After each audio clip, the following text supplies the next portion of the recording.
So basically, tiger is part of our culture. If you look at your own culture and how we kind of consider it as God. So whatever we thought, it's beyond the understanding of human beings, and we thought it's got a much more important role than just being an animal or a tree or whatever. We put it in a place of God and we kind of worshipped it. In the sense, our respect, basically worship, not blind worship, but they had meaning. So when you look at a tiger, it is the apex predator. So it stands at the top of the food chain. It is a predatory animal.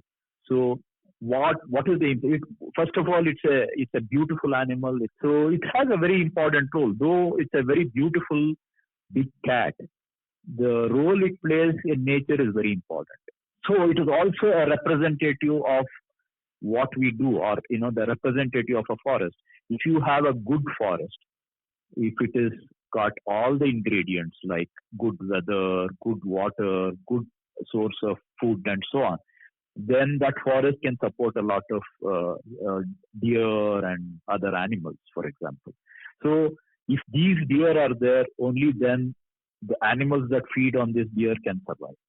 So that is how the tigers survive in a forest. So if the forest is not a good forest, if it is very disturbed, if there is a noise, if there is people, if there are a lot of things that disturb a forest, a tiger cannot survive in that area because it needs peace. It has to bring up its own young ones. It has to feed on other animals. The other animals have to feed on grass or bushes or plants. The plants has to be in good number in a forest. So it's all linked. That's why we call it a food chain. So if you have to have a tiger, you have to have a good forest. That's the link. So these two things have to be very well understood. So if you say, okay, a tiger is a problem, I don't want a tiger, then you are upsetting the balance. That deer numbers can go up. It can create problems for the forest or your crops and so on. It can overgraze the water holding ability. I mean, theoretically, I'm not saying this is exactly what happens. So then the water holding ability of that forest can go down and so on and so on. So for everything in nature there is a balance. So everything is in harmony. There is no requirement of a human to go and meddle and manage it. All that we need to ensure with our forest department or whatever people is that we don't do any damage to the forest. We try to keep it as natural as possible so that they survive, and we don't have to worry about saving forest. If we just give them an opportunity to survive, they will survive. I think that's what our role should be. So tiger is very important. It is a big cat and it is a pride of a nation. You must be aware that there are more than 50% of the entire world population of tigers is in India. We have a few in Russia and in China and in Malaysia, in Burma and Thailand and so on. So the Southeast Asian countries have very less population. India is the major population. India, we have the more than 50% of the world population of tigers is in India. Culturally, by heritage, we have always protected tigers. We have considered that as our deity. We also have a lot of programs to protect these forests. So, and we also have projects like Project Tiger, which was started in the 70s, trying to focus on tigers and so on. So, by protecting tigers, you are protecting everything under that. So, it's called a flagship species. When you protect tigers, the prey species are protected, the forests are protected, all its water, soil, everything is protected. So tiger is the flagship. When you say tigers, you are protecting everything: birds, animals, frogs, and insects and snakes. Everything is protected under it. So that's how it works. So the next issue basically is the issues that we faced in conservation of Bhadra and how it became one of the best, successful rehabilitation projects and what are the efforts. We are from Chikmagalur, and Bhadra is within the Chikmagalur district. We were right from our school days. We were very interested in wildlife and its conservation. Because we were interested in wildlife, we used to go bird watching, and we used to go visit the sanctuary and so on. Bhadra was declared as a sanctuary in 1974, so the reserve forests were notified as early as in 1915. So I studied in a local school here in Chikmagalur, and all my studies I did in Chikmagalur, but for a couple of years where I went out and for my pre-university and so on. But otherwise, I've been always here, and I live very close to Bhadra. I'm a farmer, so we have had our farm for the last 100 years. So I'm very much a local, and since I live very close to the highest peak in Karnataka, and I've grown up living in this village and looking at forests and wildlife and the wild animals, and a lot of interaction with wildlife. From an early age, I was familiar with wildlife and various things in wildlife. So because of our school, we had a nature club way back in 1980s, and then with that school nature club, we used to go and explore and so on. So since I am in this farm in a village, so wildlife was not, I was not unfamiliar with the wildlife. I used to come across a lot of snakes and frogs and birds and animals and so on. So also my home background was like that. Everybody was an animal lover and so on. So we kind of developed a love for wildlife. So once we started schooling and interacted with our teachers and our nature club, our understanding of wildlife became a little stronger, and our liking for going to the forest and exploring and trying to look at new species. So to see wildlife and all was intensified. So eventually, when we started going to this park and, we started noticing the bird species, we started noting down what we see and all that. So we also started noting down the problems. So we became more familiar with what was available in Bhadra, and, what the kind of forest, the kind of wildlife that is there, and the problems and so on. So we noticed many things. First, we noticed, that, there were a lot of problems. There was fire, there were people living inside. There was poaching, and hunting was there. There was smuggling of wood and so on. So the forest department was also, not able to manage the forest very well. So we started realizing and noting these issues, and then we were too young to initially, take it up or address those issues. As we grew up and, we kind of became adults, our reach was longer, like, we could go to the forest when we wanted. And so we started understanding these issues better. Then as a furthering of that knowledge, we went and interacted with the forester, with the guard, or the DFO or the range officer and so on. We tried to say, why, the hunting is not stopped, or, nothing is being done and so on. So this started as a very small issue that we were interested in, and we started addressing those issues. There were limitations, every time we try to address that particular issue, there were things that were related. Either they did not have a budget, or they did not have staff and so on. So we started working with the department, and they were also very welcome, because, they also don't get the support that they usually should. A common citizen is not interested in wildlife, and, nobody takes any interest. So, if it does work, it works. If it doesn't do, it doesn't even come to the notice of most people. So they were happy, receiving the inputs that we were giving them, and, so then we started, noting down the problems, by priority. There were, when we realized, there was fire. There was fire because of management issues. There was poaching and smuggling or hunting because, there was not many staff and they were not paid properly. There was no facility. And so I'm talking about, 30 or 35 years ago. So then, there were people inside. They had their own problems. They didn't have, anywhere to go. They were frustrated. They did not get the money they wanted. They were economically weaker. They were dominated by people. There was bad management practices. There was tremendous amount of removal of bamboo and other produce from the forest and so on. So eventually, everybody was contributing to the downfall or the fragmentation or the extraction of forests and for their own benefit, various lobbies. So we try to over a period of time address it. First we worked on forest department working efficiently, trying to stop hunting or illegal activities within the forest, and updating and adding and fulfilling their vacant posts, and fulfilling their staff requirements and so on. So those are all possible within their own system. Next was the illegal extraction. In the name of forest produce, there was a lot of things happening. So we try to address it.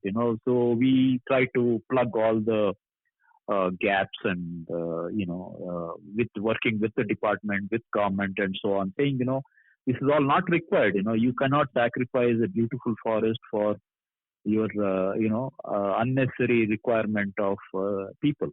So it has a much bigger role in terms of carbon sequestering or giving water to the people, rather than using it for temporary gains of a few people. So that we try to stop. Then there were big developmental activities that were proposed in that area. There were dams which were proposed within the sanctuary.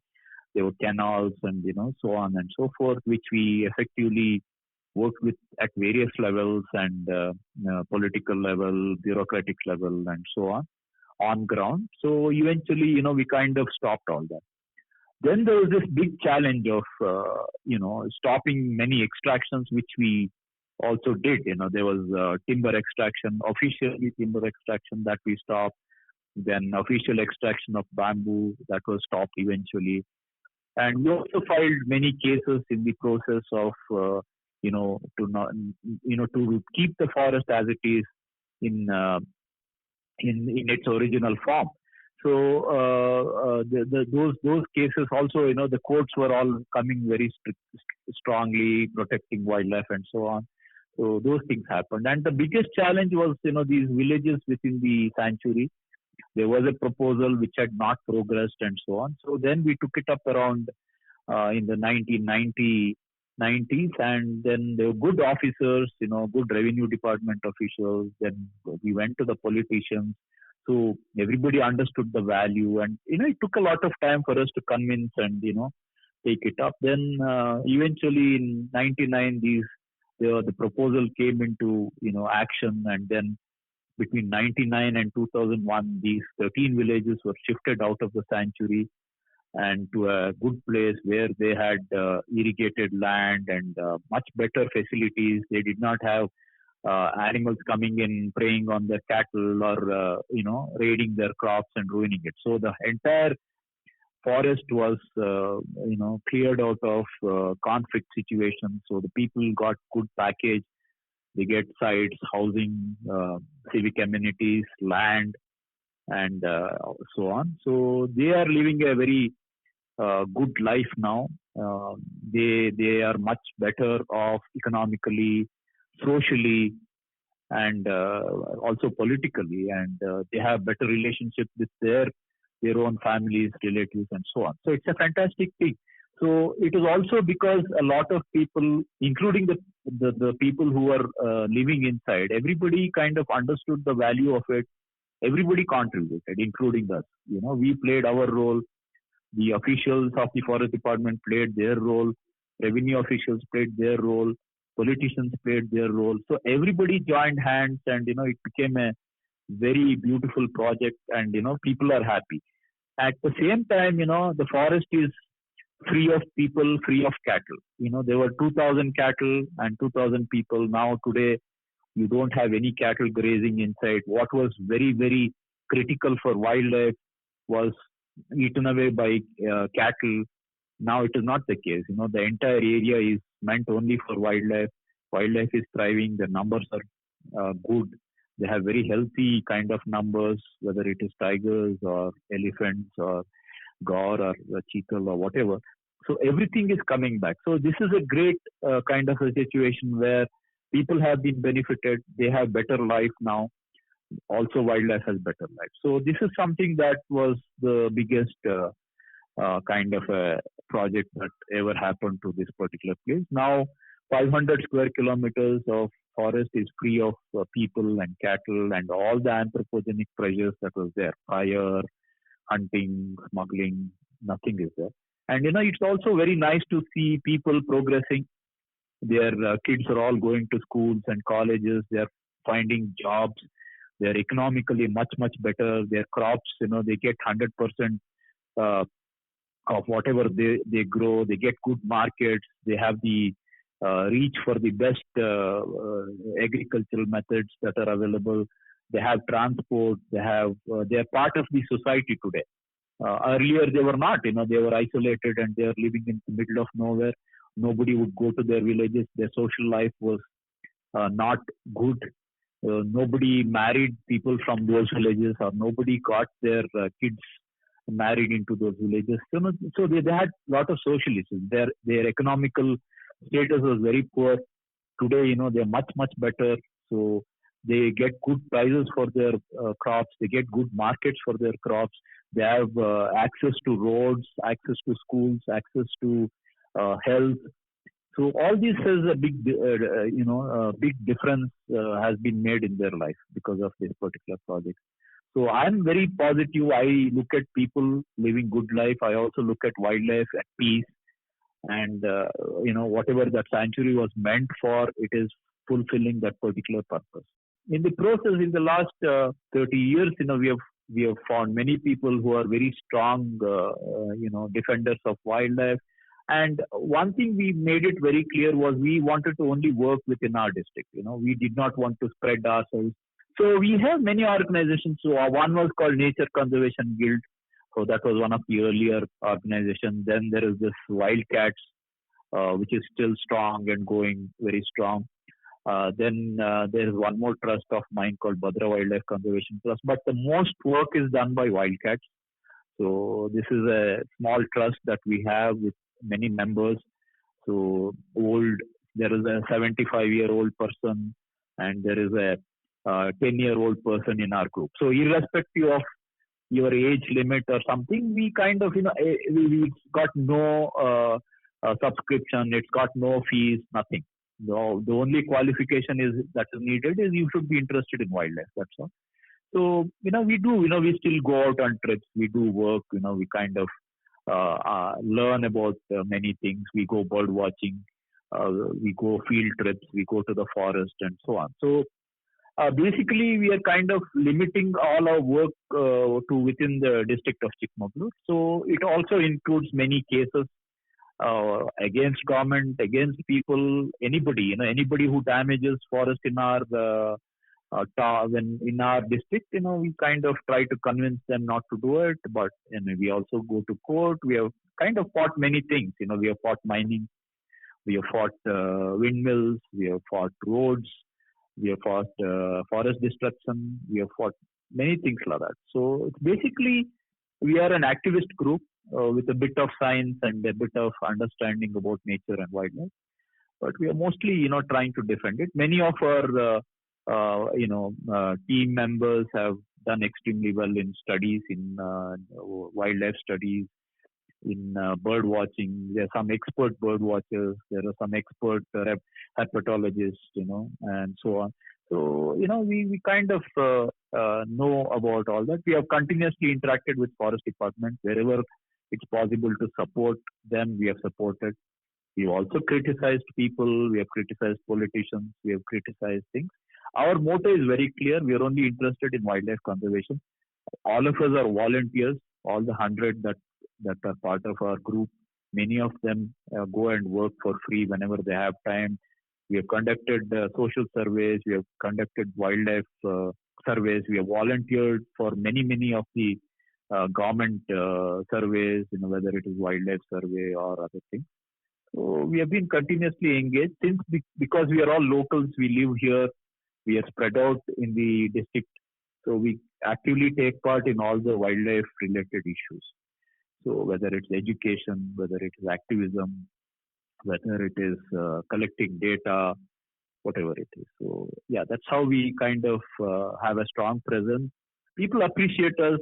We are also criticized. No, it's all welcome in a society that is multi-layered. It's all possibility. But we are a strong force. Definitely, we raise our voice. Definitely raise voice, even if it is a small voice, if it is a very weak voice, we definitely raise it. We take up. We are aware of whatever is happening in our district.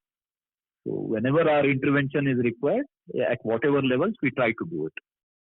Everything is, the entire earth is modified for one particular species. So this is something that we realized, and I said, at least whatever we have very little forest left. So that's another realization. I said, okay, no, we have to do it. It's also, my background. My parents were very interested. My mother was very particularly interested in wildlife. My school was good. There's a nature club trying to understand nature and trying to teach you about nature and so on. So, so this developed. Then first the initial love for wildlife and understanding slowly started becoming a mission. So, and I just said, okay, I do it because I like it. Nobody forced me to do it. I said, okay, this is something that I want to defend, and that's how it went. There was no big, and the thing is, I had the liberty, if I was tired and if I said, okay, I don't want to do wildlife, nobody was going to question me. So it's not the same in the other things. If I'm in a job and people say, oh, you didn't work, and I don't want to work and I feel like, not working. I'm responsible for some things. But here, I was answerable to myself. So it was much easier in a way. So, but I'm not trivializing the whole thing, but I'm just saying, I had this liberty because I wanted to protect my own land. And basically, it is also this, I didn't want, this was my land. I lived here. I was born here. I didn't choose to be born here. I was born here. And I had the realization, I had the understanding. When I was born here, I was living here and I had the realization, then I think, it was obvious for me to do something to protect it. So I'm not, if you're not aware of things, okay, nobody will question, or you cannot question yourself that, okay, I'm not aware of trying to do this particular thing. But if I say, okay, somebody is cutting a tree and I am aware, I am a local, I live here, and I also know the importance of tree, then when I don't raise my voice or when I don't defend it, then I don't think so, I can even exist or, answer to myself. So I try to do whatever I can. That was my philosophy. I said, I'll do what I can for as long as I can. And, lot of my fights were basically to say that, okay, I know the issue. I know the solution. I will fight for it. So I'm not just going to give up, okay, if somebody is cutting a tree in a forest, I'll say, oh, okay, what can I do? No, I'll try to put up a fight. If I can defend the tree, fine. And, if I'm outmaneuvered, overpowered and things like that, then I can give up. So it is to answer myself and saying, okay, I tried my best. Okay, I failed. It's fine. But I'm not going to accept failure before even trying it. That's my philosophy.